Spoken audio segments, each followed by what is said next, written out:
WhiskyJason here, whiskey from the viewpoint of an American over here in Germany, tasting often rare and exotic whiskeys. Today I have a single cask for Germany from Balblair.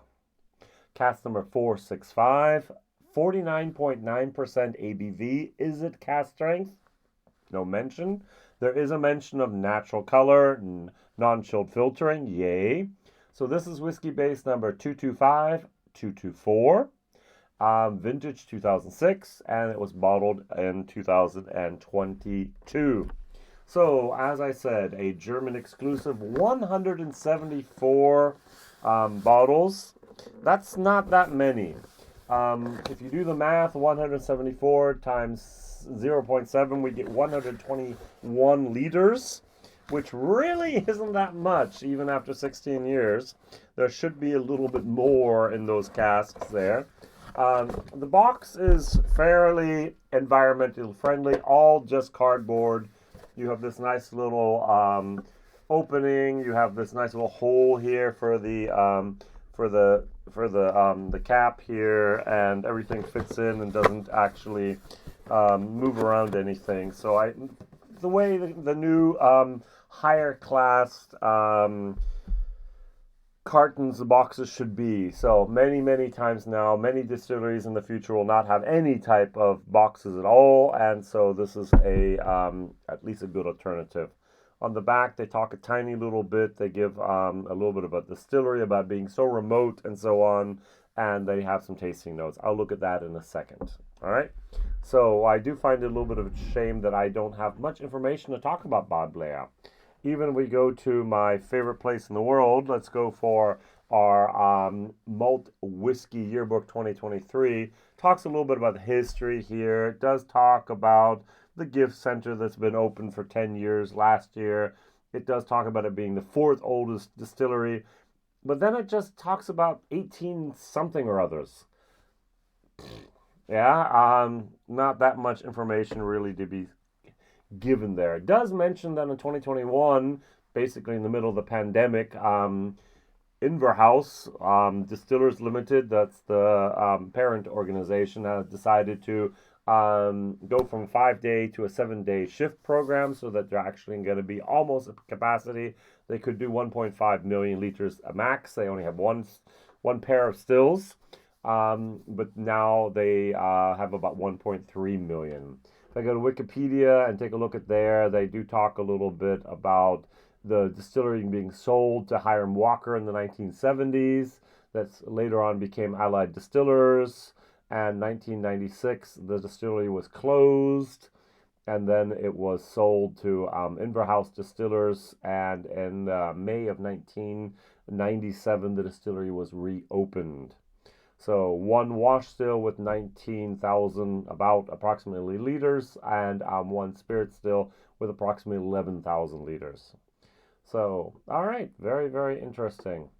If I go over to the, it's now called the Interbev Group. It used to be called the Inverhouse. You have Old Pulteney that belongs to the group. You have Atnock. You have Speyburn, and you have Balblair. So those 4 distilleries here. What am I going to compare it to? Oh, I should have put something in my glass the whole time I was talking. I'm so sorry. Bottle design, very nice. 2019, they went from vintages. So I remember the famous 1999 vintage. I had a 02 and a 05 vintage as well, to the years. And I must also admit, I have not paid hardly any attention to Balblair at all. I don't think there's actually a single video online on my channel here with Speyburn. Atnock, I do have some, and Old Pulteney, I've actually done a lot of videos about them, and I've done tastings online in German and so on, so I know a lot about Old Pulteney. I know a little bit about Atnock. I am going to do more and more about Speyburn, but even Balblair is just for me flying under the radar. I know it exists, but there's absolutely hardly any pull whatsoever, any attraction whatsoever for me to go out and buy a bottle. I know it's there, it exists, but who cares? And my question of the day is, what other distillery is exactly the same for you? What distillery do you know exists? And you go, well, Don't think I'm ever going to buy a bottle of that. All right, could be a Glengarry, it could be a Balblair, it could be a Speyburn, it could be an Adnock, it could be, for all I care, Lochlee, the new one, or it could be here Kingsbarn, or it could be anything. Which distillery is for you? Absolutely not. Doesn't exert any attraction whatsoever in your direction. All right, I'm going to compare it to something which is weird, but in a moment you might understand. I have Bruichladdich Beer Barley 2012 here. This is basically a 10-year-old whiskey, but it is 50%. And I was looking for something a little different, and I thought this actually could match, and it's not a bad match. Now, my video last year that I did of this, it's online. I'm not a great fan of it. So I think the, what can I say here? I think the Islay barley is not great. Why grow barley at a place that's not good? Grow it where the climatic and soil conditions are much better. Why grow barley at a place that is not really well suited for barley? Personal opinion. The beer barley up in the Orkney Islands, same thing. Not a great place to grow barley either. And they're growing a very old varietal. That could be interesting. Not a thing there.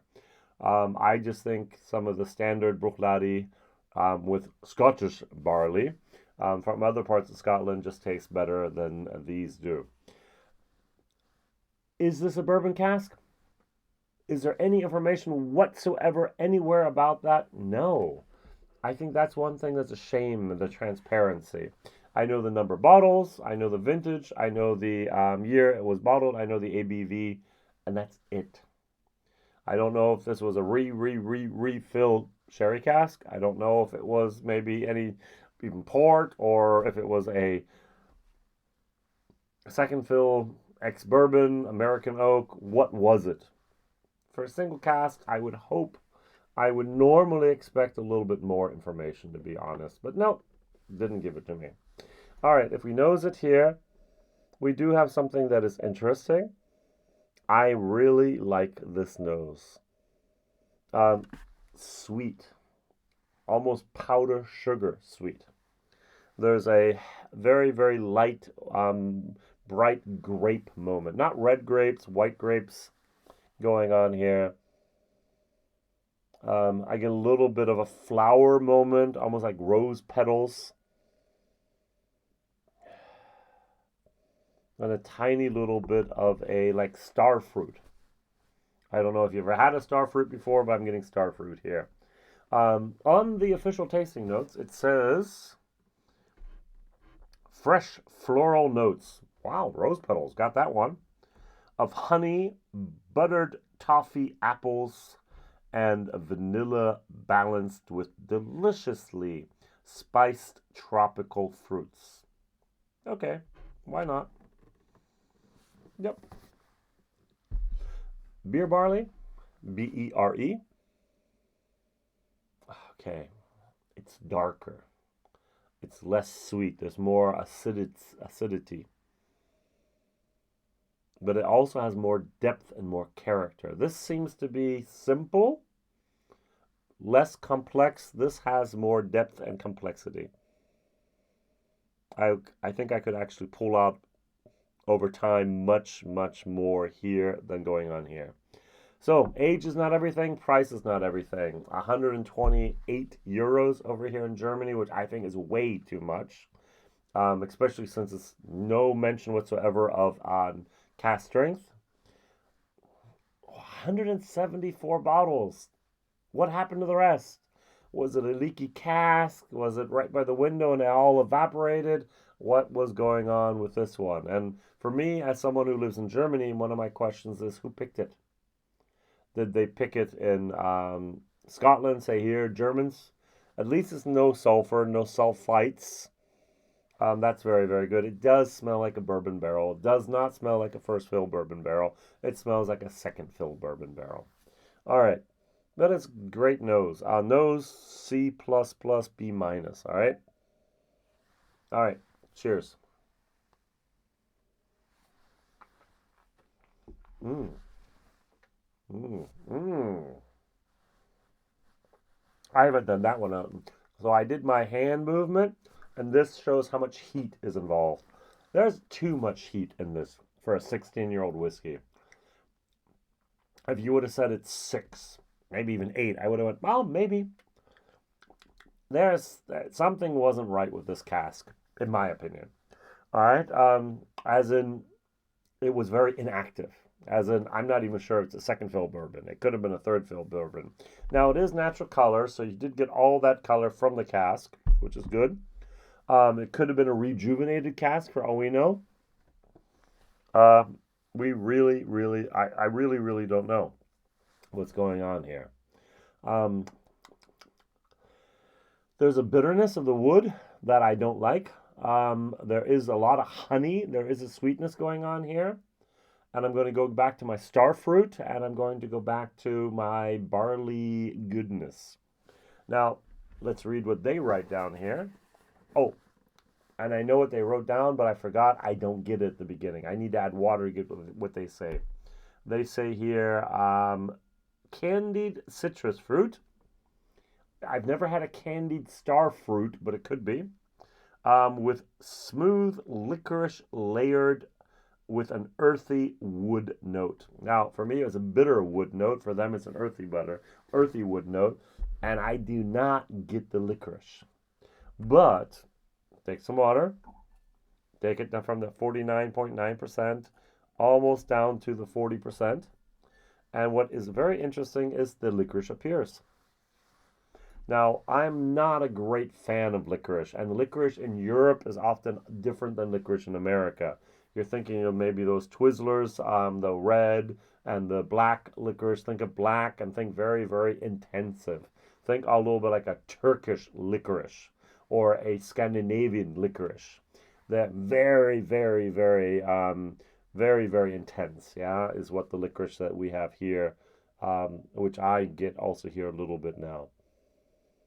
Especially on the palate more than the nose. I like the nose much better without the water.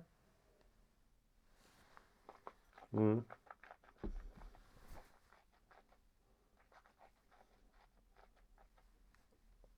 Now that licorice moment adds to the flavor.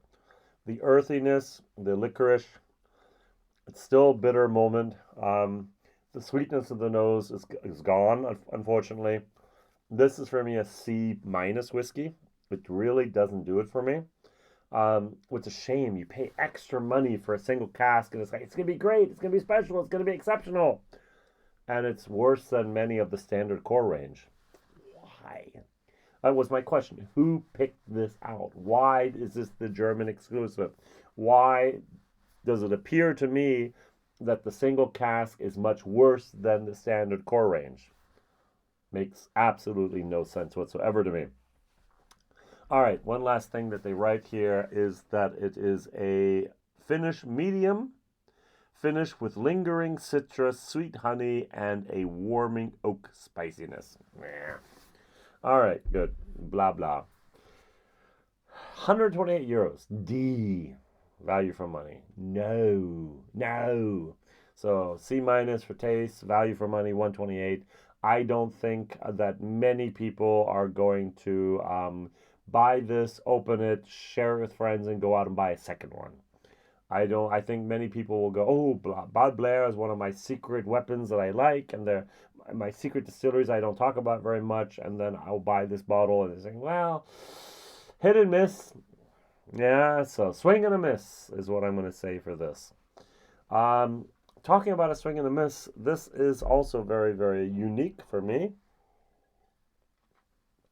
I know people who celebrate the beer barley from Bruichladdich. I know people who love everything and anything that's from Bruichladdich.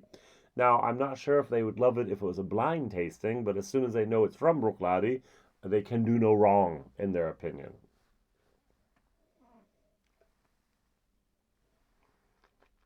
Mm-hmm. It's so important for me to compare whiskeys, to go, okay, now I know what I have here. Now I know what I have here. Oh, that's different. The acidity is apparent that I normally don't get. There's that There's a depth, there's a darkness, there's a even a baked plum moment going on here. There's a sweetness lightly, and then it goes back and then comes forth and goes back a little bit, and it's there.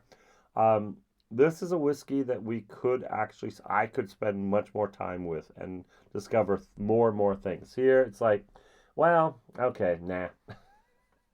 And this is like, okay, yes, but. Oh, yeah, and. Also.